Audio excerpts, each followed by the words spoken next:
Shalom. Shalom. Siap memuji nama Tuhan? Haleluya. Mari kita bersukacita memuji nama Tuhan. Kita memuji Tuhan Allah kita yang besar, Allah kita yang dahsyat. Mari kita nyanyikan pujian. Tuhan Raja Maha Besar.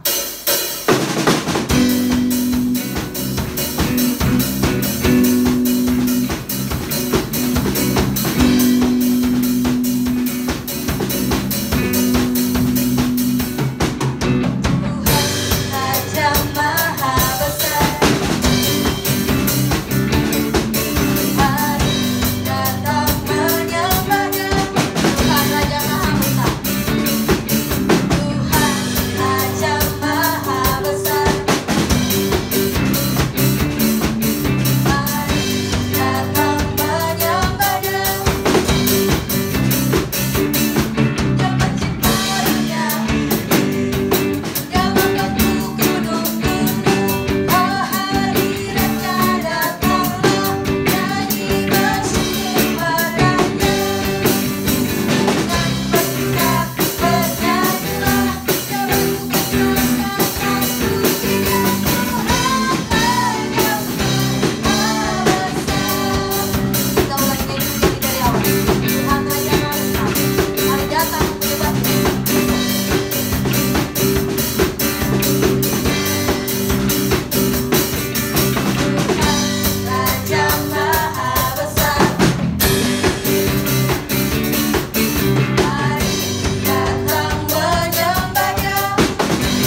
puji syukur kita kepada Tuhan. Di bulan Agustus minggu pertama untuk kita di bulan misi, kita berdatang kepada Tuhan untuk kita mendoakan setiap suku bangsa yang sedang terjadi saat ini.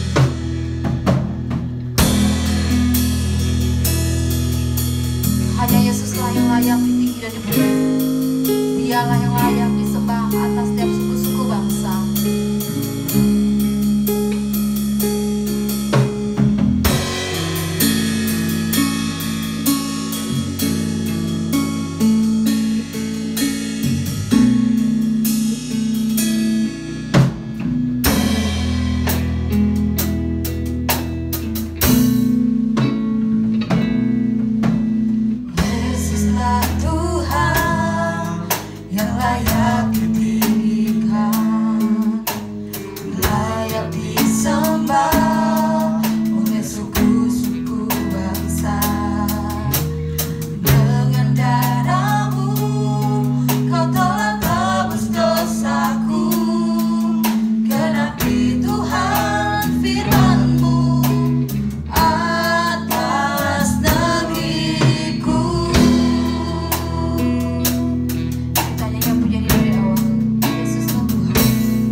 Bapa, di dalam nama Yesus pagi ini kami datang kepadamu. Kami bersyukur untuk penyertaan Tuhan yang sempurna bagi kami.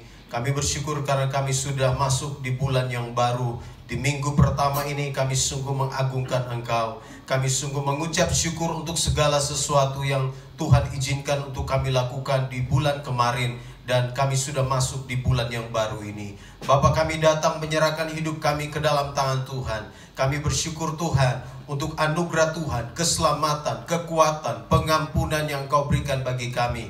Dan hari ini Bapa, di hari perhentian-Mu yang kudus, kami umat-Mu sudah ada di rumah-Mu yang kudus untuk memuji dan menyembah Engkau. Kami berdoa menyerahkan buat setiap umat-Mu yang lain yang dalam perjalanan ke tempat ini. Kiranya Tuhan tibakan mereka dengan selamat, agar kami boleh bersama-sama bersuka cita di hadirat-Mu. Bapa, kami berdoa, kami tidak izinkan kuasa-kuasa lain yang berusaha mengganggu ibadah ini. Kami tolak di dalam nama Tuhan Yesus. Kami minta kiranya Tuhan mengurapi setiap hamba-hamba-Mu yang melayani, sehingga semua pelayanan kami menjadi dupa yang berbau harum di hadapan-Mu Bapa. Kami mohon kiranya Tuhan menyertai ibadah ini. Jauhkan segala hal yang merintangi kami. Jauhkan segala virus, kuman, bakteri, segala sesuatu yang berusaha untuk mengganggu. COVID-19 yang hari-hari ini sedang merebak di mana-mana. Kami berdoa, kami tolak di dalam nama Yesus. Kami minta kiranya Tuhan menyertai dan melindungi setiap hamba-hamba-Mu, setiap umat-Mu. Tuhan pagari dengan kemuliaan-Mu Bapa. Kami berdoa menyerahkan buat ibadah ini ke dalam tangan Tuhan. Kami percaya Tuhan bertahta di tengah-tengah puji-pujian umat-Mu. Dan karena itu kami serahkan ibadah ini dari awal, pertengahan hingga selesainya. Biarlah semuanya jadi di dalam nama Bapa, di dalam nama Tuhan Yesus, dan di dalam pimpinan kuat kuasa Roh Kudus. Haleluya. Amin. Bersama dengan setiap orang percaya di segala tempat, di segala abad, mari bersama-sama mengikrarkan pengakuan iman rasuli dengan berkata, Aku percaya kepada Allah, Bapa yang Maha Kuasa, pencipta langit dan bumi, dan kepada Yesus Kristus, anaknya yang tunggal Tuhan kita, yang dikandung dari Roh Kudus, lahir dari anak darah Maria, yang menderita di bawah pemerintahan Pontius Pilatus, disalibkan, mati dan dikuburkan, turun ke dalam kerajaan maut. Pada hari yang ketiga, bangkit pula dari antara orang mati, naik ke surga, duduk di sebelah kanan Allah, Bapa yang Maha Kuasa, dan akan datang dari sana untuk menghakimi orang yang hidup dan yang mati. Aku percaya kepada Roh Kudus, gereja yang kudus dan am, persekutuan orang kudus, pengampunan dosa, kebangkitan tubuh, dan hidup yang kekal. Amin. Saya mau sapa kembali nama Tuhan. Shalom. Masih ada sukacita untuk puji nama Tuhan. Amin. Mari kita kembali bersukacita memuji nama Tuhan. Kita akan mengkhotbah pujian. Inilah zaman Elia.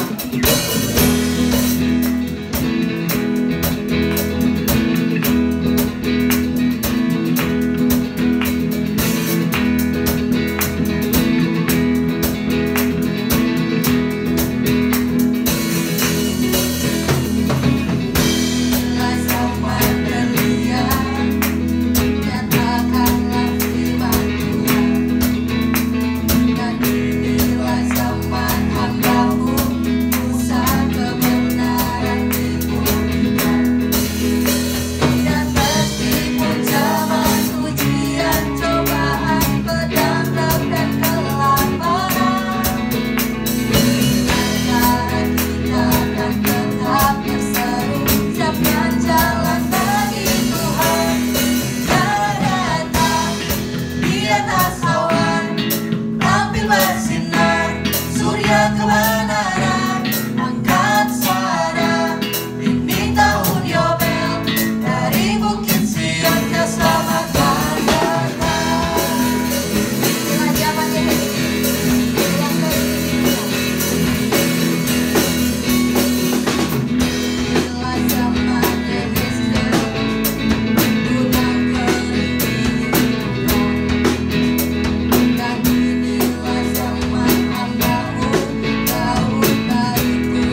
Haleluya, amin. Mari jemaat Tuhan, kita bersama-sama membuka Alkitab kita.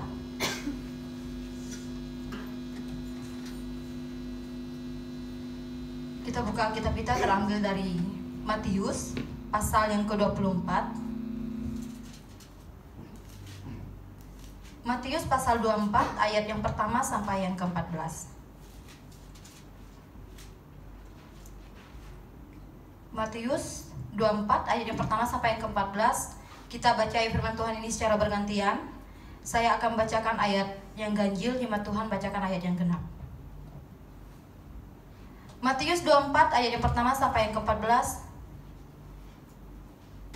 Khotbah tentang akhir zaman. Bait Allah akan diruntuhkan. Ayat yang pertama. Sesudah itu Yesus keluar dari bait Allah lalu pergi. Maka datanglah murid-muridnya dan menunjuk kepada bangunan-bangunan bait Allah. Ia berkata kepada mereka, "Kamu melihat semuanya itu? Aku berkata kepadamu, sesungguhnya tidak satu batu pun di sini akan dibiarkan terletak di atas batu yang lain. Semuanya akan diruntuhkan." Ayat yang ketiga. Ketika Yesus duduk di atas bukit Zaitun, datanglah murid-muridnya kepadanya untuk bercakap-cakap sendirian dengan dia. Kata mereka, "Katakanlah kepada kami, bila manakah itu akan terjadi, dan apakah tanda kedatanganmu dan tanda kesudahan dunia?" Jawab Yesus kepada mereka, "Waspadalah supaya jangan ada orang yang menyesatkan kamu. Sebab banyak orang akan datang dengan memakai namaku dan berkata, 'Akulah Mesias,' dan mereka akan menyesatkan banyak orang. Kamu akan mendengar deru perang atau kabar-kabar tentang perang. Namun berawas-awaslah, jangan kamu gelisah, sebab semuanya itu harus terjadi, tetapi itu belum kesudahannya. Sebab bangsa akan bangkit melawan bangsa, dan kerajaan melawan kerajaan. Akan ada kelaparan dan gempa bumi di berbagai tempat. Akan tetapi semuanya itu barulah permulaan penderitaan menjelang zaman baru. Pada waktu itu kamu akan diserahkan supaya disiksa, dan kamu akan dibunuh, dan akan dibenci semua bangsa oleh karena namaku. Dan banyak orang akan murtad, dan mereka akan saling menyerahkan dan saling membenci. Banyak nabi palsu akan muncul dan menyesatkan banyak orang. Dan karena makin bertambahnya kedurhakaan, maka kasih kebanyakan orang akan menjadi dingin. Tetapi orang yang bertahan sampai pada kesudahannya akan selamat. Dan Injil kerajaan ini akan diberitakan di seluruh dunia, menjadi kesaksian bagi semua bangsa. Sesudah itu barulah tiba kesudahannya. Puji nama Tuhan. Pada saat ini kita mau mempersiapkan setiap hati kita mendengarkan kebenaran firman Tuhan yang akan disampaikan oleh hambanya. Sebelumnya untuk mengantarkan kita mendengarkan firman Tuhan pada hari ini, kita masih mau kasih pujian bagi nama Tuhan. Jadikan kami satu. Mari kita merendahkan diri kita di hadapan Tuhan dengan hati yang berseru, agar kita memiliki satu tubuh yang saling melengkapi. Saya mengajak jemaat Tuhan sekali lagi untuk bersama-sama bangkit berdiri.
Seperti kau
Tuhan Yesus, untuk waktu ini, di tengah-tengah situasi yang sulit ini, kami masih diberikan kesempatan oleh Tuhan untuk beribadah, memuji dan menyembah Engkau. Dan saat ini Bapa, kami datang kepadamu, kami menyerahkan jam pemberitaan firman Tuhan ini. Mohon kiranya Tuhan Yesus menyertai kami semua, biar ketika kami membaca, merenungkan firman-Mu, kami boleh dapat mengerti firman-Mu dan kami dapat melakukannya di dalam kehidupan kami hari lepas hari. Terpuji nama-Mu Bapa, terima kasih. Ini doa kami, di dalam nama Tuhan Yesus Kristus kami siap menerima firman-Mu. Haleluya, amin. Saudara, kita bersyukur karena masih ada kesempatan bagi kita untuk memuji dan menyembah Tuhan. Di tengah-tengah situasi COVID yang belum kunjung berakhir, kita masih ada waktu untuk memuji dan menyembah Tuhan. Dan kita berharap, kita berdoa supaya Tuhan pulihkan bangsa kita, Tuhan pulihkan negeri kita, sehingga negeri kita aman, damai, dan setiap umat Tuhan dapat beribadah, memuji dan menyembah Dia. Saudara-saudara, mari lihat bagian firman Tuhan yang hari ini saya siapkan buat kita dari Injil Matius. Injil Matius pasal yang ke-24. Pembacaan kita tadi kita baca dari ayat 1 sampai ayat yang ke-14. Namun nanti kita bisa melihat ayat itu secara lengkap sampai ayat yang ke-44, bahkan sampai pasal 25, sehingga ini memberikan kepada kita pengertian atau gambaran yang jelas tentang apa yang akan saya bicarakan buat kita hari ini. Sehubungan dengan tema bulan misi kita, mempercepat kedatangan Tuhan Yesus, maka hari ini saya akan berbicara bagi kita semua dari bagian firman Tuhan ini, Matius 24. Temanya ialah kedatangan Yesus dan kesudahan dunia. Kedatangan Yesus dan kesudahan dunia. Saudara, perhatikan pembacaan kita tadi. Saya membaca ayat 1 sampai ayatnya yang ke-4 saja. Firman Tuhan berkata, sesudah itu Yesus keluar dari bait Allah lalu pergi. Maka datanglah murid-muridnya dan menunjuk kepada bangunan-bangunan bait Allah. Ia berkata kepada mereka, kamu melihat semuanya itu. Aku berkata kepadamu, sesungguhnya tidak satu batu pun di sini akan dibiarkan terletak di atas batu yang lain. Semuanya akan diruntuhkan. Ketika Yesus duduk di atas bukit Zaitun, datanglah murid-muridnya kepadanya untuk bercakap-cakap sendirian dengan Dia. Kata mereka, katakanlah kepada kami, bila manakah itu akan terjadi, dan apakah tanda kedatanganmu dan tanda kesudahan dunia? Jawab Yesus kepada mereka, waspadalah supaya jangan ada orang yang menyesatkan kamu. Demikian pembacaan firman Tuhan bagi kita semua. Ayat-ayat yang lain akan saya jelaskan di dalam khotbah nanti. Tadi saya sudah sampaikan bahwa tema kita hari ini ialah kedatangan Yesus dan kesudahan dunia. Saudara-saudara kekasih di dalam Tuhan Yesus Kristus, ketika kita ada di bulan misi ini, maka saudara dan saya harus memahami satu hal penting ini, bahwa Yesus akan datang kembali dan dunia ini juga akan berakhir pada waktunya. Ketika murid-murid menanyakan kepada Yesus tentang apa yang Yesus katakan di dalam ayat pertama dan ayat yang kedua, Yesus menjawab dengan lantang di dalam ayat 4 dan seterusnya. Yesus berkata kepada mereka di bagian awal bahwa bangunan-bangunan yang mereka lihat, bait Allah itu, atau bangunan bait Allah yang dilihat oleh murid-murid itu, pada waktunya satu batu pun tidak akan terletak di atas batu yang lain. Zaman dulu orang membangun itu mereka memahat batu yang besar-besar, lalu kemudian di atas batu yang besar ditaruh batu besar yang lain. Dan inilah proses pembangunan bait suci pada masa itu, atau bangunan pada masa itu. Kami melihat sendiri bagaimana sisa-sisa batu di Yerusalem itu masih ada. Batu besar itu dipahat, kemudian di atas batu besar yang lain itu ditaruh lagi batu yang lain di atas itu. Dan Yesus bilang kepada murid-muridnya, bangunan-bangunan yang kamu lihat itu, tidak ada satu batu pun yang akan terletak di atas batu yang lain. Lalu kemudian murid-muridnya penasaran, mereka pindah dari situ dan mereka ada sekarang di Bukit Zaitun. Bukit Zaitun satu bukit yang agak lebih tinggi. Ketika mereka ada di sana, murid-murid berkata, "Katakanlah kepada kami, bila manakah itu akan terjadi?" Murid-murid bertanya kepada Yesus, "Bila manakah bait suci itu akan dirobohkan? Kapan waktunya Tuhan? Kapan bait suci itu akan dirobohkan?" Lalu kemudian batu-batunya itu tidak ada tersusun di atas batu yang lain. Lalu mereka juga bertanya, "Bila manakah tanda kedatanganmu? Dan apakah tanda kesudahan dunia?" Mereka bertanya 3 hal penting.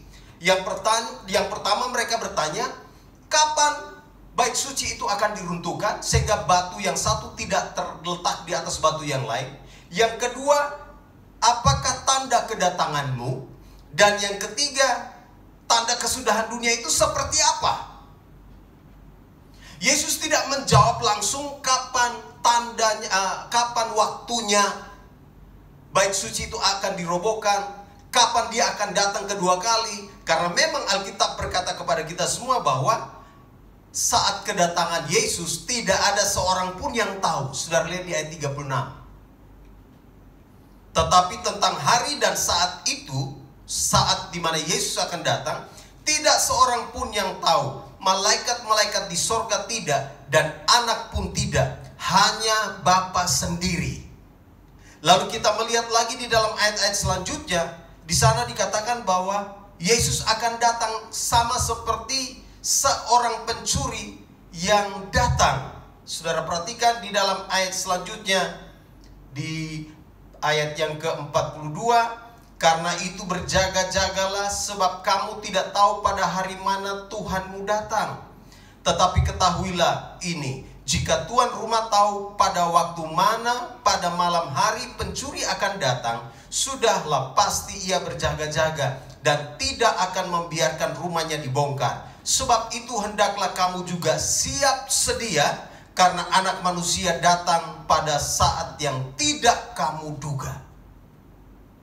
Tuhan Yesus menjawab ini, menjawab pertanyaan murid-muridnya. Dia menjelaskan panjang lebar mulai ayat yang ke-4, 5 sampai ayat yang ke-44. Lalu kemudian diteruskan sampai pasal 25, nanti saudara baca sendiri. Saya hanya akan menjelaskan beberapa ayat untuk kita semua. Saudara-saudara, yang pasti Yesus akan datang dan dunia ini akan berakhir. Yang paling penting ialah Yesus katakan sikap kita sebagai orang percaya. Kita harus memiliki sikap yang benar sebagai orang percaya untuk menghadapi kedatangan Yesus dan kesudahan dunia ini. Itu yang paling penting. Kita tidak usah tanya kapan dia datang, waktunya kapan. Tetapi Yesus mau agar saudara dan saya memiliki sikap yang penting, sikap yang benar dalam menghadapi, dalam menantikan kedatangannya, dan siap untuk melihat kesudahan dunia. Dan saya akan tunjukkan buat kita semua sikap orang percaya dalam menghadapi kedatangan Yesus dan kesudahan dunia. Perhatikan di dalam ayat 4. Ayat itu berkata, jawab Yesus kepada mereka, "Waspadalah supaya jangan ada orang yang menyesatkan kamu." Menarik ya?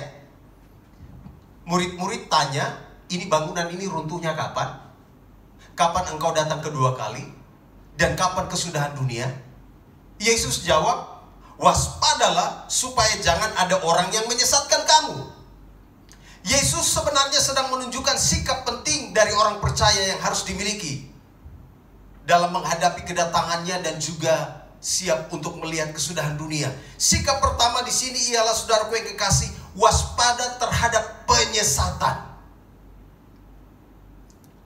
Pada hari-hari terakhir ini ada banyak pengajaran-pengajaran yang sesat tentang kedatangan Yesus.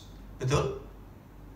Kalau saudara lihat di media sosial, saya membaca berita dan juga saya melihat video yang dikirim oleh orang-orang tertentu. Ada yang berkata begini, bahwa Yesus akan datang kedua kali di tanah Papua. Itu ada tuh di YouTube, saudara bisa lihat. Banyak sekali pengajaran-pengajaran yang sesat itu. Apakah Yesus akan datang di tanah Papua pada waktu yang kedua kali? Apakah dia akan datang di Jakarta, menginjakkan kakinya di Jakarta?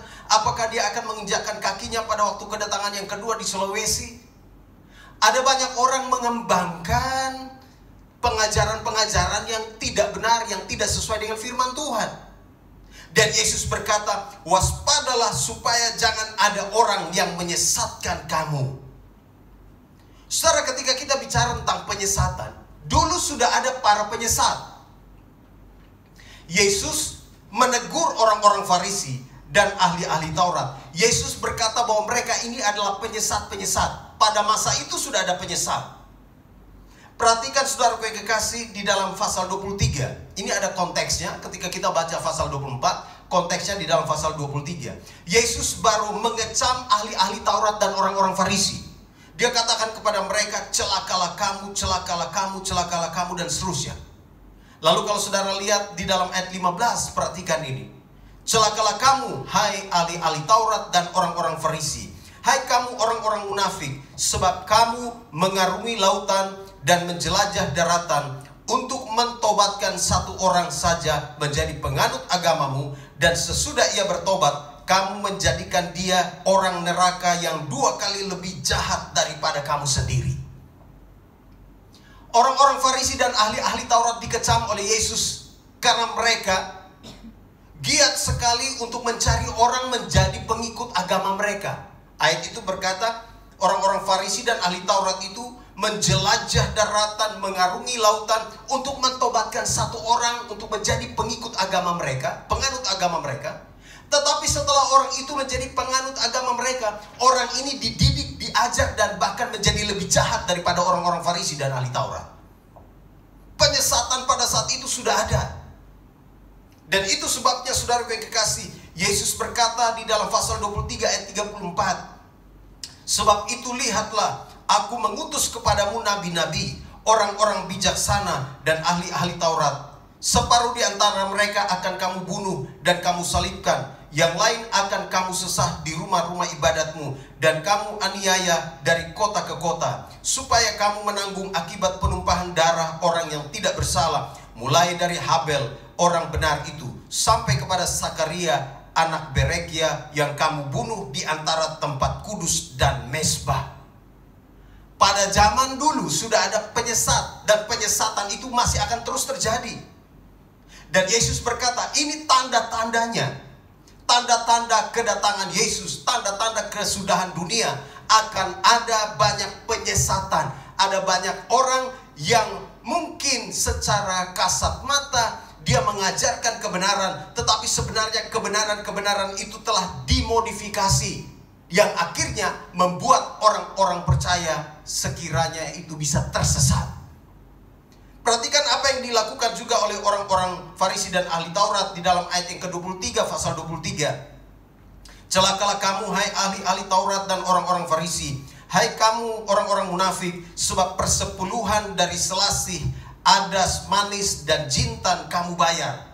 Tetapi yang terpenting dalam hukum Taurat kamu abaikan, yaitu keadilan dan belas kasihan dan kesetiaan. Yang satu harus dilakukan dan yang lain jangan diabaikan. Para penyesat zaman itu, orang-orang Farisi dan ahli Taurat, mereka menyesatkan umat. Mereka berkata, yang ini kamu lakukan ya, tapi yang ini tidak usah. Ada kebenaran-kebenaran tertentu yang mereka sarankan untuk orang lain ikuti, lakukan. Tetapi ada kebenaran-kebenaran lain yang mereka tidak mengajarkan itu, dan orang tidak diminta untuk melakukan itu. Dan Yesus berkata, ini bagian dari penyesatan. Penyesatan akan terus ada sampai kedatangan Yesus, sampai kesudahan dunia. Itu sebabnya Yesus berkata kepada murid-muridnya di dalam Injil Matius tadi pasal 24 ayat 4, waspadalah supaya jangan ada orang yang menyesatkan kamu. Saudara-saudara yang kekasih di dalam Tuhan Yesus Kristus, ini penting sekali saudara yang kekasih. Saudara dan saya harus bertumbuh di dalam firman supaya kita tidak tersesat. Saudara, saya harus baca firman Tuhan, renungkan firman Tuhan siang dan malam, supaya ketika ada orang-orang yang datang membawa ajaran-ajaran yang bertentangan dengan firman Tuhan, saudara dan saya bisa mengerti bahwa itu salah, itu keliru, dan saudara dan saya bisa menolaknya. Gereja Tuhan hari ini sedang disusupi oleh berbagai macam ajaran sesat, bukan? Perhatikan gereja saat ini, baik itu di dunia barat maupun di dunia timur. Sekarang di dalam gereja orang menghalalkan atau melegalkan perkawinan sesama jenis. Itu di Eropa. Dan mereka berkata bahwa itu kan HAM, hak asasi manusia. Mereka menjunjung tinggi HAM, tetapi mereka tidak menjunjung tinggi kebenaran firman Tuhan. Dan ini bagian dari penyesatan. Saudara-saudara, penyesatan sekarang sedang masuk di dalam gereja. Yesus berkata juga, jangan ada yang, kalau bicara tentang pernikahan Kristen, firman Tuhan berkata, apa yang telah dipersatukan oleh Allah tidak boleh diceraikan oleh manusia. Tetapi saudara, hari-hari ini penyesatan dan ajaran sesat ini masuk ke dalam gereja. Gereja mulai melegalkan orang untuk bercerai. Ada yang masih hidup kemudian menikah lagi, dan orang pikir itu hal biasa. Itu adalah penyesatan. Dan siapakah yang membawa penyesatan ini? Orang-orang di dalam gereja. Orang-orang yang tahu kebenaran. Mereka yang pintar-pintar teologi, pakai rumusan ini, karena mereka mau supaya apa yang menjadi kerinduan mereka itu terjadi. Kemudian ajaran-ajaran mulai menyimpang. Penyesatan sedang terjadi, dan kita harus berwaspada. Ada banyak guru-guru palsu, antikris, namanya saja antikris, antikristus, anti kebenaran yang Kristus ajarkan. Kristus ajarkan begini, mereka mengajarkan yang lain. Kebenaran-kebenaran itu dimodifikasi, dan penyesatan masuk di dalam gereja. Gereja hari-hari ini terbelah. Kenapa? Karena ada kebenaran-kebenaran yang tidak dilakukan. Yesus berkata, waspadalah supaya jangan ada orang yang menyesatkan kamu. Saudara-saudara yang kekasih di dalam Tuhan Yesus Kristus, coba saudara perhatikan di dalam 2 Petrus pasal 2. Akan ada guru-guru palsu, saudara yang kekasih. Mungkin guru-guru palsu itu punya gelar tinggi, tetapi mereka memalsukan firman Tuhan. Mereka tidak mengajarkan firman Tuhan dengan benar. Di dalam 2 Petrus pasal yang ketiga, saudara lihat bagian firman Tuhan itu. Kalau saudara sudah dapat, saya akan baca buat kita semua. Mulai pasal 2 Petrus pasal 2 ayat 1. Sebagaimana nabi-nabi palsu dahulu tampil di tengah-tengah umat Allah, demikian pula di antara kamu akan ada guru-guru palsu. Guru palsu itu tidak jauh-jauh, ada di tengah-tengah umat Allah. Mereka akan memasukkan pengajaran-pengajaran sesat yang membinasakan. Bahkan mereka akan menyangkal penguasa yang telah menebus mereka, dan dengan jalan demikian segera mendatangkan kebinasaan atas diri mereka. Banyak orang akan mengikuti cara hidup mereka yang dikuasai hawa nafsu, dan karena mereka jalan kebenaran akan dihujat. Dan karena serakahnya guru-guru palsu itu akan berusaha mencari untung dari kamu dengan cerita-cerita isapan jempol mereka. Tetapi untuk perbuatan mereka itu hukuman telah lama tersedia, dan kebinasaan tidak akan tertunda. Kedatangan Kristus akan ditandai dengan banyaknya pengajaran-pengajaran palsu, banyaknya penyesat-penyesat, dan penyesat-penyesat itu, ayat firman Tuhan katakan, akan memasukkan pengajaran-pengajaran sesat ke dalam umat Allah. Saudara, saya harus berhati-hati. Kalau saudara dan saya tidak bertumbuh di dalam Tuhan, maka ini berbahaya. Dan ketika kita bicara tentang bulan misi, saudara dan saya diberikan tanggung jawab untuk mengajarkan hal-hal yang benar. Saudara dan saya bertanggung jawab untuk memberitakan firman Tuhan kepada orang-orang yang hari-hari ini sedang ada di dalam perangkap kesesatan itu. Ada banyak orang yang berpikir bahwa ajaran firman Tuhan yang mereka anut saat ini benar, tetapi ternyata itu palsu, tidak benar. Dan saudara dan saya harus memberitakan Injil kepada mereka. Di saat yang sama saudara saya harus menjaga diri supaya kita tidak termakan oleh ajaran-ajaran sesat itu. Yesus berkata sejak awal, waspadalah terhadap penyesatan. Ada banyak orang yang akan menyesatkan kamu. Alkitab berkata di dalam ayat 5 pasal 24. Banyak orang akan datang dengan memakai namaku dan berkata, akulah Mesias, dan mereka akan menyesatkan banyak orang. Nanti di Bible Study saya akan kasih tahu, ini panjang sekali. Sudah dari tahun-tahun lampau, ada banyak orang muncul dan mengaku bahwa mereka Yesus. Ada banyak orang yang muncul dan berkata bahwa mereka Mesias.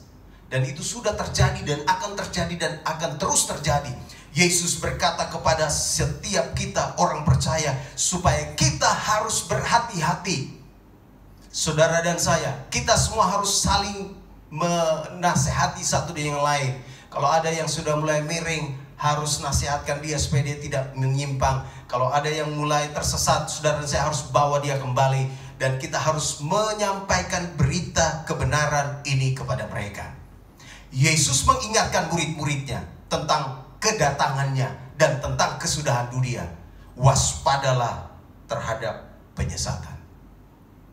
Yang kedua, saudara yang kekasih, perhatikan ketika kita berbicara tentang kedatangan Yesus dan kesudahan dunia, maka ayat itu berkata kepada kita semua, perhatikan di dalam ayat 6 pasal 24 tadi, kamu akan mendengar deru perang atau kabar-kabar tentang perang.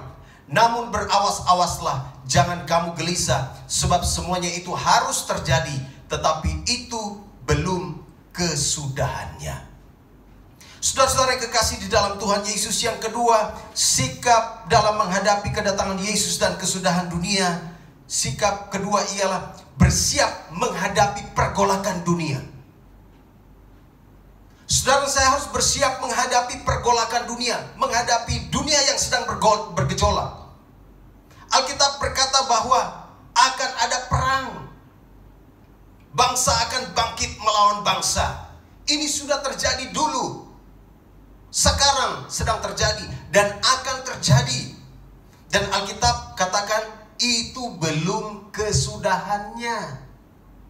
Itu baru pemanasan, lagi panaskan mesin perang. Yesus katakan kita harus bersiap menghadapi pergolakan dunia. Kalau kita lihat berita hari-hari ini, peperangan terjadi di mana-mana. Di seluruh benua yang ada sedang terjadi perang. Benua mana saudara bisa sebutkan dan lihat sendiri di berita. Semua negara sedang berperang. Ada peperangan suku dengan suku. Ada peperangan kaum dengan kaum. Ada peperangan bangsa dengan bangsa. Dan semua sedang berlomba-lomba. Dan peperangan itu akan memuncak sampai kepada peperangan Harmagedon itu. Dan nanti kalau kita lihat di dalam firman Tuhan, di sanalah kemudian kita akan melihat Yesus akan datang di dalam kekuasaan dan kemuliaannya. Perhatikan di dalam ayat 30 pasal 24. Pada waktu itu akan tampak tanda anak manusia di langit. Dan semua bangsa di bumi akan meratap. Dan mereka akan melihat anak manusia itu datang di atas awan-awan di langit dengan segala kekuasaan dan kemuliaannya. Kita harus bersiap menghadapi pergolakan dunia. Kita harus bersiap menghadapi penganiayaan. Perhatikan di dalam ayat 8 pasal 24. Akan tetapi semuanya itu barulah permulaan penderitaan menjelang zaman baru. Pada waktu itu kamu akan diserahkan supaya disiksa, dan kamu akan dibunuh, dan akan dibenci semua bangsa oleh karena namaku. Dan banyak orang akan murtad, dan mereka akan saling menyerahkan dan saling membenci. Yesus bilang kepada murid-muridnya, kamu pasti akan mengalami penganiayaan.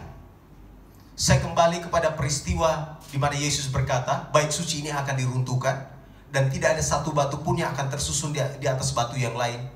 Yesus berbicara begitu, dan di tahun 70 nubuatan itu digenapi. Tahun 70 Jenderal Titus, seorang jenderal Romawi itu datang ke Yerusalem. Dia berdiri di atas bait Allah itu dengan pasukannya. Mereka menghancurkan bait suci yang megah itu. Bait suci saat itu baru selesai dibangun. Lama sekali baru bait suci itu rampung dibangun. Dan baru selesai dibangun kurang lebih 7 tahun setelah dibangun. 7 tahun itulah setelah itu dihancurkan. Nanti kalau di Bible Study saya akan jelaskan lebih lanjut. Tapi saudara gue kekasih, perhatikan, waktu bait suci itu dihancurkan, penguasa Roma itu datang dan menghancurkan bait suci, dan tidak ada satu batu terletak di atas batu yang lain. Itu betul, karena di batu-batu itu dilapisi oleh emas, sehingga mereka datang dan mencari semua, menghancurkan batu-batu itu. Karena batu-batu itu dilapisi oleh emas, sehingga mereka membawa harta, membawa semua perlengkapan yang ada di bait suci itu. Tidak ada satupun batu yang terletak di atas batu yang lain. Mereka merobohkan semuanya. Perhatikan di dalam pasal 24, pasal 23. Itu sebabnya Yesus menyinggung sedikit soal emas yang ada di bait suci itu. Di dalam ayat yang ke-17 pasal 23, mulai ayat yang ke-16. Celakalah kamu, hai pemimpin-pemimpin buta yang berkata, bersumpahlah demi bait suci. Sumpah itu tidak sah, tetapi bersumpah demi emas bait suci, sumpah itu mengikat. Hai kamu orang-orang bodoh dan orang-orang buta, apakah yang lebih penting, emas atau bait suci yang menguduskan emas itu? Bersumpah demi mezbah, sumpah itu tidak sah, tetapi bersumpah demi persembahan yang ada di atasnya, sumpah itu mengikat, dan seterusnya. Saya hanya mau tunjukkan bahwa bait suci pada masa itu dilapisi oleh emas, sehingga orang-orang Farisi bilang, ya sudah kalau kita bersumpah aja, bilang ya demi emas yang ada di bait suci, sumpah itu sah, katanya. Yesus berkata bahwa tidak ada satu batu pun yang akan tertumpuk di atas batu yang lain, dan itu terjadi. Bait suci menjadi puing-puing saja. Mengapa Yesus memberitakan tentang kehancuran bait suci? Mengapa Allah menghancurkan bait suci? Karena di dalam bait suci itu tidak ada lagi kebenaran yang diajarkan. Yang ada ialah orang-orang Farisi dan ahli-ahli Taurat itu, mereka membuat para pengikut mereka menjadi lebih jahat. Seperti yang tadi saya sudah katakan, mereka menyeberang lautan, mereka menjalani berbagai daratan untuk cari seorang pengikut. Lalu kemudian mereka bawa di bait suci. Orang itu diindoktrinasi, diajarkan ajaran-ajaran yang salah, membuat orang itu jahat dan semakin jahat. Dan Allah bertindak untuk menghancurkan bait Allah itu, karena di dalam bait Allah itu tidak ada lagi pengajaran yang benar. Dan itu sebabnya Yesus berkata kepada mereka, perhatikan di dalam ayat-ayat itu, secara khusus di dalam pasal yang ke-23 Matius ayat 38. Lihatlah, rumahmu ini akan ditinggalkan dan menjadi sunyi. Yesus sedang berkata tentang kehancuran. Dan karena kehancuran bait suci itu kemudian berhubungan dengan penganiayaan. Penganiayaan itu dialami oleh orang-orang percaya, pengikut Kristus. Dan kalau kita baca di dalam Kisah Para Rasul, seperti minggu kemarin saya sudah khotbah, berbuah dalam Kristus, bagaimana penganiayaan itu terjadi di Yerusalem. Stefanus dibunuh. Kemudian Filipus dan teman-temannya yang lain, mereka mulai menjelajah dari satu daerah ke daerah yang lain untuk memberitakan Injil. Sekalipun ada penganiayaan, sekalipun ada penderitaan, sekalipun orang percaya disiksa, itu akan terjadi terus sampai kedatangan Yesus. Orang percaya akan mengalami penderitaan, orang percaya akan mengalami siksaan. Akan ada banyak orang percaya yang dibunuh dan dibenci oleh semua bangsa karena nama Yesus. Ayat 9 pasal 24. Tetapi itu tidak menjadi alasan bagi saudara dan saya untuk tidak memberitakan Injil. Di tengah-tengah dunia yang sedang bergejolak ini, saudara dan saya harus memberitakan Injil. Biarkan saja semua itu terjadi. Alkitab berkata di dalam ayat 6, semua itu akan terjadi. Jangan gelisah, itu pasti terjadi. Tapi saudara dan saya harus terus kuat di dalam Tuhan, harus memberitakan Injil sampai Yesus datang. Yang ketiga, saudara gue kekasih, ketika kita berbicara tentang kedatangan Yesus dan kesudahan dunia, ayat 13 berkata kepada kita semua, tetapi orang yang bertahan sampai pada kesudahannya akan selamat. Sikap kita dalam menghadapi kedatangan Yesus dan kesudahan dunia, sikap kita yang ketiga ialah tetap bertahan dalam iman. Saudara saya harus tetap bertahan dalam iman. Saudara saya akan kuat ketika saudara saya memiliki iman yang sungguh kepada Yesus. Pada waktu penganiayaan, pada waktu orang-orang percaya disiksa, pada waktu orang-orang percaya akan mengalami penderitaan, perhatikan ayat itu berkata di dalam ayat 12, Dan karena makin bertambahnya kedurhakaan, maka kasih kebanyakan orang akan menjadi dingin. Tetapi orang yang bertahan sampai pada kesudahannya akan selamat. Akan ada banyak orang yang mulai kasihnya kepada Kristus mulai luntur karena penganiayaan. Akan ada banyak orang Kristen yang mungkin dianiaya. Disitulah diuji, ada ujian iman. Mulai terseleksi siapa yang benar-benar punya iman kepada Tuhan atau tidak. Saat itu mereka akan membuktikan. Yang punya iman sungguh-sungguh kepada Tuhan, mereka pasti akan bertahan. Tetapi mereka yang tidak punya iman, tidak punya kasih yang sungguh-sungguh kepada Tuhan, kasih mereka mulai dingin, dan kemudian mereka akan hancur. Mereka mungkin akan menyanggal. Penderitaan itu, gejolak dunia itu semakin hari akan semakin memuncak. Semakin hari situasi akan menjadi semakin sulit. Tapi Alkitab berkata kepada kita semua bahwa jangan takut, sebab pemeliharaan Tuhan sempurna bagi kita. Karena itu apapun yang terjadi, saudara, saya harus tetap bertahan di dalam iman. Perhatikan satu ayat yang saya mau baca buat kita semua di dalam ayat yang ke-24. Pasal 24. Sebab Mesias palsu dan nabi-nabi palsu akan muncul, dan mereka akan mengadakan tanda-tanda yang dahsyat dan mujizat-mujizat, sehingga sekiranya mungkin mereka menyesatkan orang-orang pilihan juga. Saya lompat ke bagian atas di dalam ayat yang ke-20 sampai ayat yang ke-22. Berdoalah supaya waktu kamu melarikan diri itu jangan jatuh pada musim dingin dan jangan pada hari Sabat. Sebab pada masa itu akan terjadi siksaan yang dahsyat, seperti yang belum pernah terjadi sejak awal dunia sampai sekarang, dan yang tidak akan terjadi lagi. Dan sekiranya waktunya tidak dipersingkat, maka dari segala yang hidup tidak akan ada yang selamat. Akan tetapi oleh karena orang-orang pilihan, waktu itu akan dipersingkat. Kesusahan yang besar itu akan terjadi, saudara kekasih. Tapi Alkitab berkata karena orang pilihan Tuhan, waktu itu akan dipersingkat. Waktu Yesus bicara tentang penderitaan ini, dia juga sedang berbicara tentang waktu bait suci itu dihancurkan. Penderitaan orang-orang saat itu luar biasa. Karena orang-orang pasukan Romawi itu datang dan dengan membabi buta menghancurkan apa saja yang bisa mereka hancurkan. Tetapi kehancuran ini juga yang mau dikatakan oleh Yesus bahwa ini menjadi kehancuran yang terus akan terjadi sampai kedatangannya yang kedua kali. Dan karena itu kita harus tetap bertahan di dalam iman. Apapun yang terjadi, saudaraku yang kekasih, kita harus tetap bertahan di dalam iman. Apapun yang terjadi, penganiayaan, masalah, penderitaan, siksaan yang kita hadapi, kita harus tetap bertahan. Dan saya percaya seperti apa yang dikatakan oleh firman Tuhan ini, orang-orang pilihan pasti akan dipelihara oleh Tuhan. Amin. Kalaupun siksaan besar, kesusahan besar itu terjadi, saya percaya bahwa Tuhan pasti akan mengangkat orang-orang percaya untuk bertemu dengan Dia di awan-awan. Dan kita akan mengalami kemuliaan Tuhan. Karena itu saudaraku yang kekasih, Yesus mengingatkan kepada murid-muridnya dan juga kepada kita semua. Tidak usah kita persoalkan kapan Dia akan datang, waktunya kapan.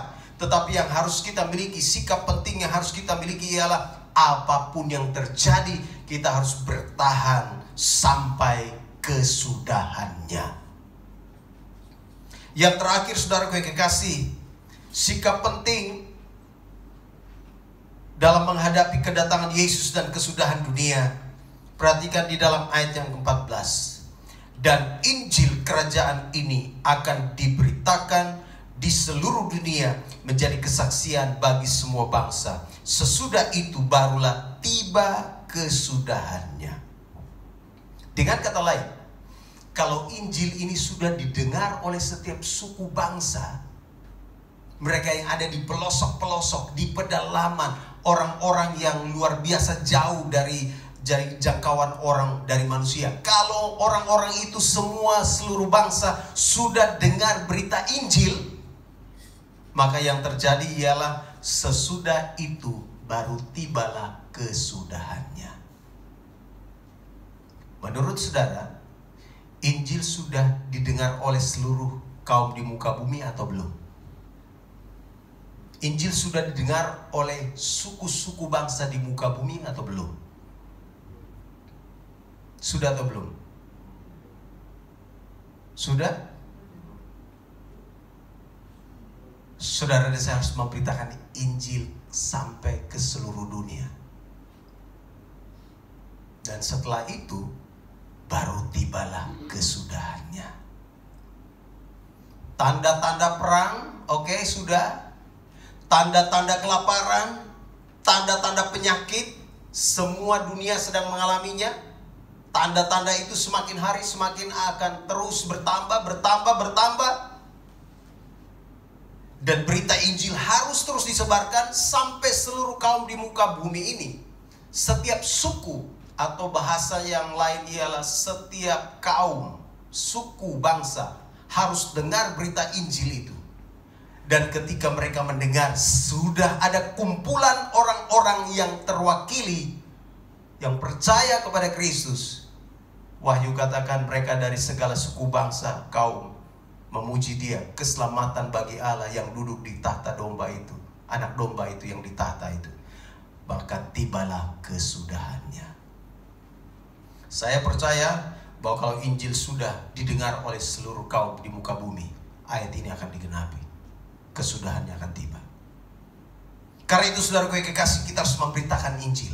Mari kita beritakan Injil melalui semua perangkat yang tersedia hari-hari ini, melalui media-media, melalui media sosial, melalui apapun yang saudara bisa sebarkan berita Injil. Sebarkan itu kepada siapapun. Sampaikan berita Injil. Injil adalah kabar baik tentang Yesus. Injil berbicara tentang Yesus yang adalah juru selamat, Yesus yang adalah penyembuh, Yesus yang adalah Raja yang akan datang, Yesus yang adalah pengudus.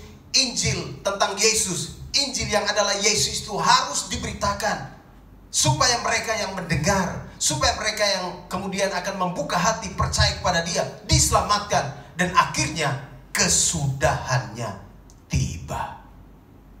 Kiranya bulan misi ini mengingatkan kita semua bahwa kita harus memiliki sikap yang benar untuk menantikan kedatangan Yesus.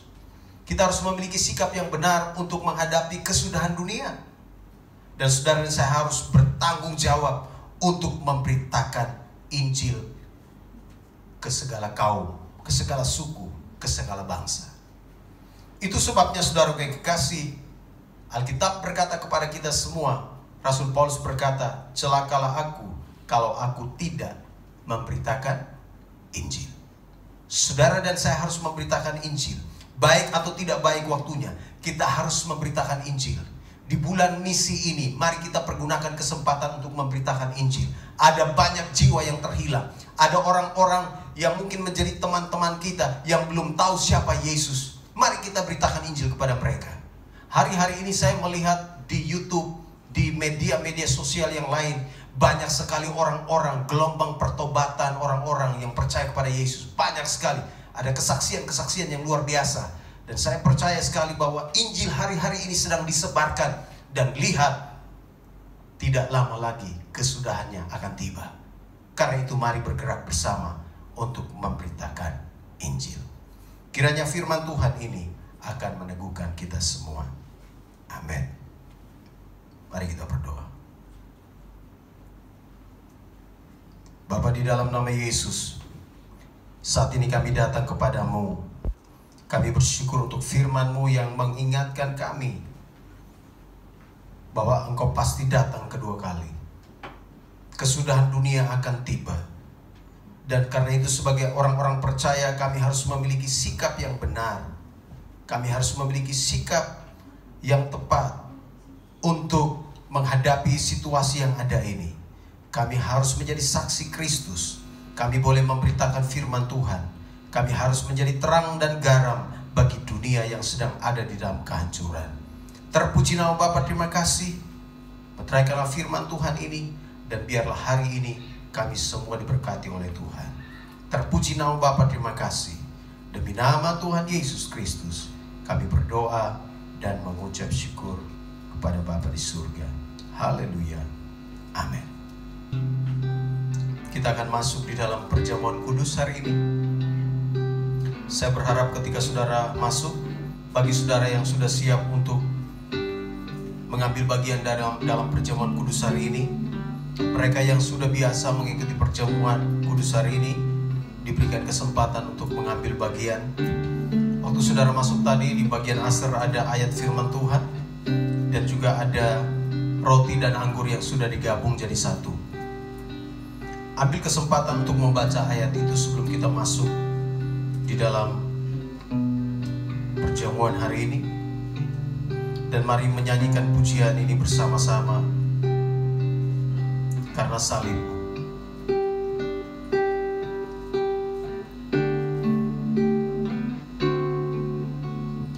Hanya Kau Tuhan di hidupku,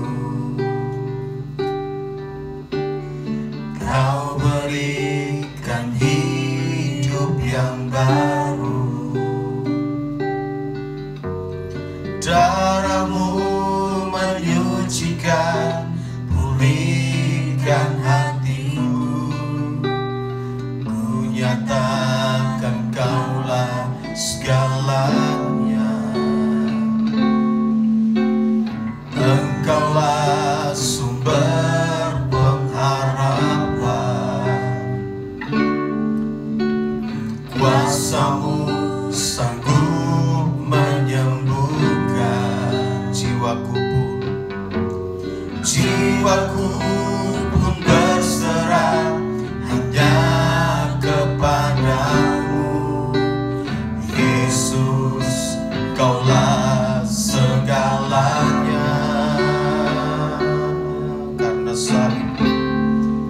Karena salib-Mu ku hidup.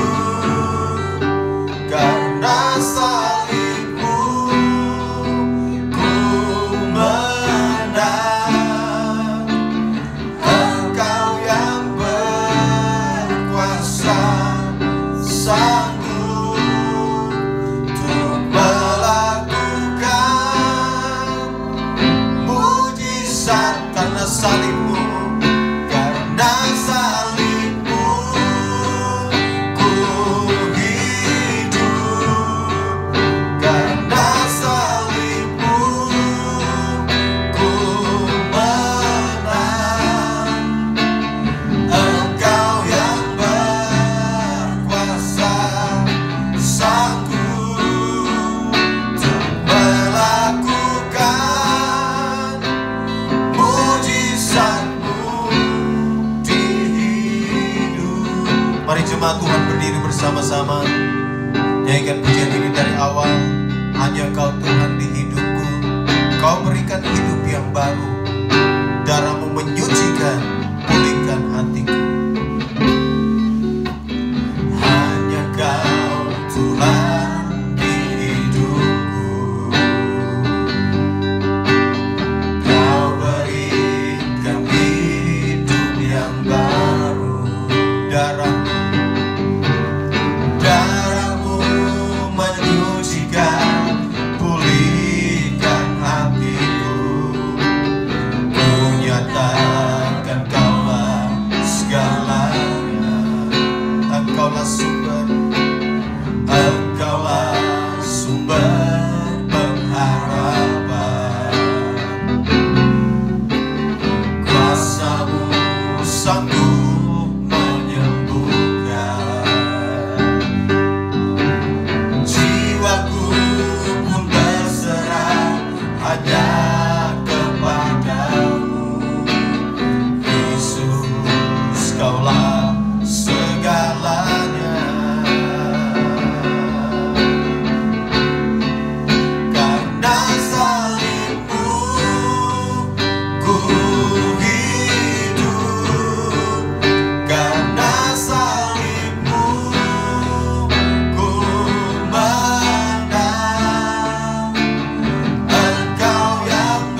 secara pribadi, kalau ada dosa dan kesalahan, mari minta ampun kepada Tuhan.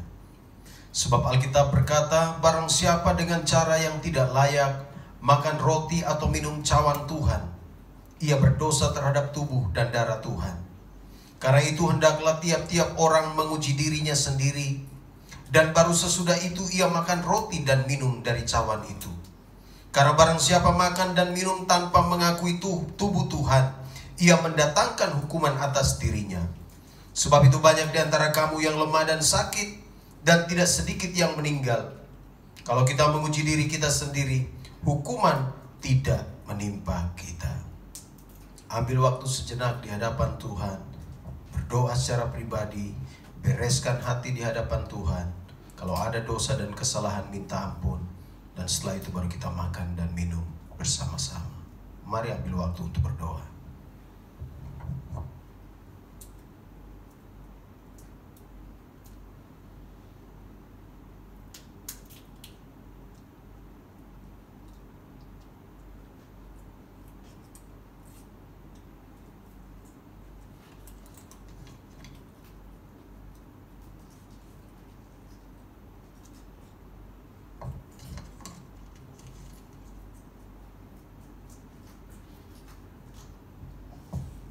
Di tangan kananmu, dengarkan firman Tuhan sebelum makan bersama. Sebab apa yang telah kuteruskan kepadamu telah aku terima dari Tuhan, yaitu bahwa Tuhan Yesus pada malam waktu ia diserahkan mengambil roti, dan sesudah itu ia mengucap syukur atasnya, ia memecah-mecahkannya dan berkata, inilah tubuhku yang diserahkan bagi kamu. Perbuatlah ini menjadi peringatan akan aku. Dalam nama Yesus, mari makan bersama.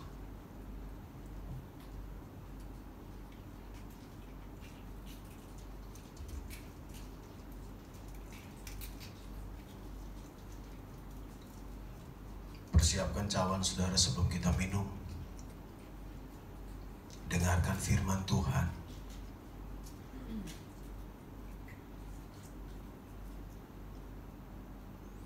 Demikian juga ia mengambil cawan sesudah makan, lalu berkata, cawan ini adalah perjanjian baru yang dimeteraikan oleh darahku. Perbuatlah ini setiap kali kamu meminumnya menjadi peringatan akan aku. Dalam nama Yesus, mari minum bersama.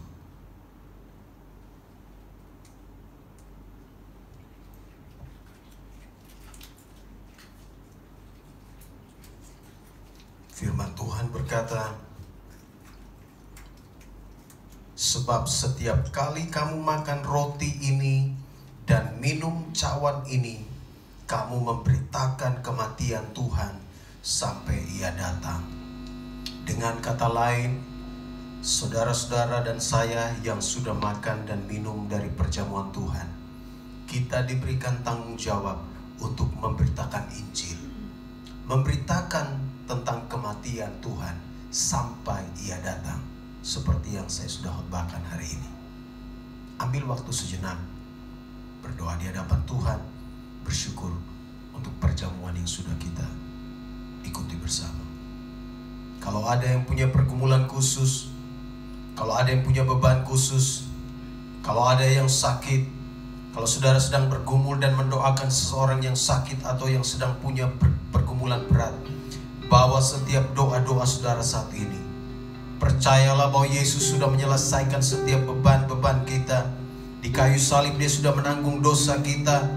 Oleh bilur-bilurnya yang sakit disembuhkan, yang punya beban-beban pergumulan. Firman Tuhan berkata, marilah kepadaku semua yang letih lesu dan berbeban berat, aku akan memberikan kelegaan kepadamu. Yesus memberikan janji yang pasti. Dia adalah sumber segala sesuatu. Dia sumber kemenangan, dia sumber kesembuhan, dia sumber kelepasan atas setiap masalah-masalah dan pergumulan-pergumulan kita. Dia pasti memberikan kemenangan, dia pasti memberikan semua yang terbaik bagi kita. Bapa, kami datang kepadamu saat ini. Kami telah mengikuti perjamuan Tuhan. Dan kami juga boleh diingatkan bahwa semua orang yang makan dan minum dari perjamuan Tuhan wajib untuk memberitakan Injil, wajib untuk memberitakan kematian Tuhan Yesus sampai Engkau datang kedua kali. Mampukan kami Bapa, supaya kami boleh memberitakan Injil, supaya kami boleh menjadi saksi Kristus, agar banyak orang boleh mendengar Kristus, mendengar berita tentang Kristus, mendengar keselamatan yang daripada Kristus, dan mereka juga boleh percaya kepadamu. Saat ini hamba juga berdoa menyerahkan buat umatmu. Kalau ada yang sedang berdiri di hadapanmu dan membawa pergumulan pribadi mereka, hamba berdoa di dalam nama Yesus, apapun pergumulan mereka, hamba minta Tuhan Yesus akan angkat setiap beban mereka. Tuhan berikan kemenangan, Tuhan berikan jalan keluar atas masalah-masalah yang mereka hadapi. Kalau ada yang sakit, hamba berdoa dalam nama Yesus, Tuhan sembuhkan dan pulihkan. Hamba berdoa secara khusus menyerahkan buat Ibu Eris yang dalam pemulihan pasca operasi. Kiranya Tuhan menyembuhkan dia, kiranya Tuhan memulihkan dia, sehingga pada minggu-minggu depan boleh bersama-sama dengan kami di dalam persekutuan di tempat ini. Terpuji nama Bapa, terima kasih. Kalau ada umatmu yang karena COVID-19 ini mengalami kesulitan ekonomi, hamba berdoa dalam nama Yesus, Tuhan nyatakan kuasa-Mu, Tuhan limpahkan berkat-Mu, Tuhan cukupkan berkat-Mu. Dan hamba juga berdoa Tuhan lindungi setiap anak-anak Tuhan, jemaat-Mu, jauhkan dari segala sakit penyakit, virus COVID-19 ini Tuhan halaukan, sehingga setiap umat-Mu, kami semua boleh ada di dalam pemeliharaan Tuhan yang sempurna. Terima kasih Tuhan Yesus, terpuji nama-Mu.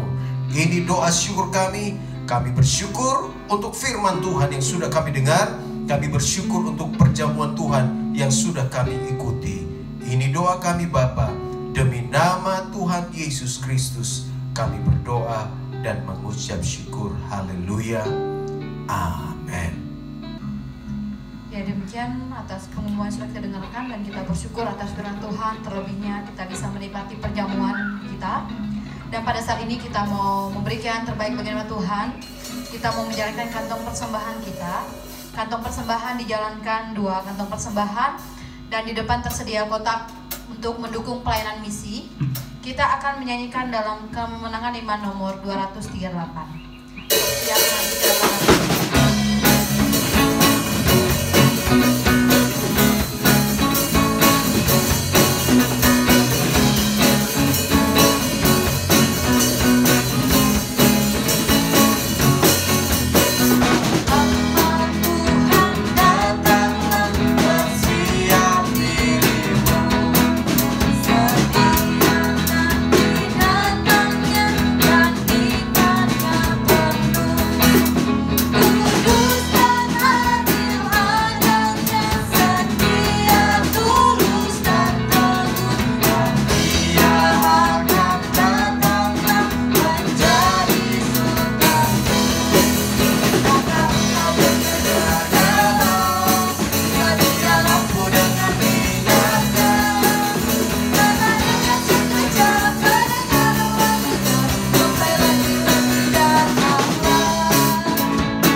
Di umat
Kristus mari kita berdoa.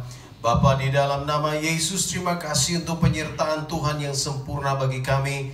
Dalam ibadah ini kami boleh mendengarkan firman Tuhan, kami boleh memuji dan mengagungkan nama-Mu, kami boleh dapat memberikan persembahan-persembahan kami, baik itu persembahan syukur, persembahan misi, persembahan persepuluhan, dan semua sudah kami bawa kepadamu. Kami juga boleh dapat mengikuti perjamuan kudus hari ini. Kami percaya Tuhan memberkati kami semua. Dan sekali lagi hamba berdoa menyerahkan buat setiap jemaat-Mu yang hadir hari ini. Kiranya Tuhan akan menyertai dan memberkati. Sepekan ke depan Tuhan lindungi. Jauhkan dari segala macam mara bahaya, sakit, penyakit, maut, kematian. Berkati yang bekerja, Tuhan berkati pekerjaan mereka. Berkati yang kuliah, Tuhan berkati perkuliahan mereka. Yang berbisnis juga Tuhan berkati bisnis mereka. Berkati rumah tangga Tuhan memberkati. Kalau ada yang lemah tubuh Tuhan kuatkan. Ibu Eris Pasar Ibu Tuhan pulihkan dari operasinya. Dan kami percaya pertolongan Tuhan sempurna. Jauhkan sekali lagi daripada kami COVID-19 yang sedang mewabah di mana-mana. Tuhan pagari kami dengan kemuliaan-Mu. Berikan daya tahan tubuh yang terbaik bagi setiap umat-Mu. Dan Tuhan tolong kami supaya kami boleh dapat menjalani 1 minggu ke depan di dalam anugerah-Mu Bapa. Kami berdoa menyerahkan buat bulan misi ini, Tuhan memberkati. Kami minta kiranya Tuhan tolong supaya ada banyak orang yang kemudian boleh mendengar berita tentang Tuhan Yesus. Berkati gerakan juga, gerakan misi di Kalvari, di mana dalam minggu-minggu ini kami akan men-share tentang kebaikan Tuhan, tentang kedatangan Tuhan. Tuhan memberkati sehingga banyak orang juga akan diberkati di dalamnya. Terpuji nama Bapa, terima kasih. Sekali lagi hamba berdoa serahkan buat setiap umat-Mu sepekan ke depan. Kiranya Tuhan memelihara dan memberkati kami semua. Jemaat yang dikasihi dalam Tuhan Yesus Kristus, arahkan hatimu kepada Tuhan, buka kedua tanganmu dan terima berkat-berkat-Nya. Di akhir dari ibadah ini kami datang kepadamu, kami menadahkan tangan kami dan memohon berkat daripada Tuhan. Kiranya berkat yang berkelimpahan dari Allah Bapa, berkat Abraham, Ishak dan Yakub, berkat damai sejahtera, sukacita, kekuatan, panjang umur, berkat-berkat jasmani dan berkat rohani. Kiranya berkat-berkat itu akan dialirkan oleh Bapa di surga di dalam kehidupan umat-Mu. Dan biarlah kasih sayang dari Tuhan Yesus Kristus, Sang Kepala Gereja, akan senantiasa mewarnai hati dan hidup kami. Kiranya tuntunan bimbingan Allah Roh Kudus akan menuntun kami mulai hari ini hingga hari Maranatha, hari di mana Tuhan Yesus datang menjemput kami masuk dan menikmati kemuliaan sorga. Dalam nama Yesus kami terima semua berkat ini. Haleluya. Amin. Bapa, terima kasih. Bapa, terima kasih. Bapa, terima kasih. Bapa di dalam surga, ku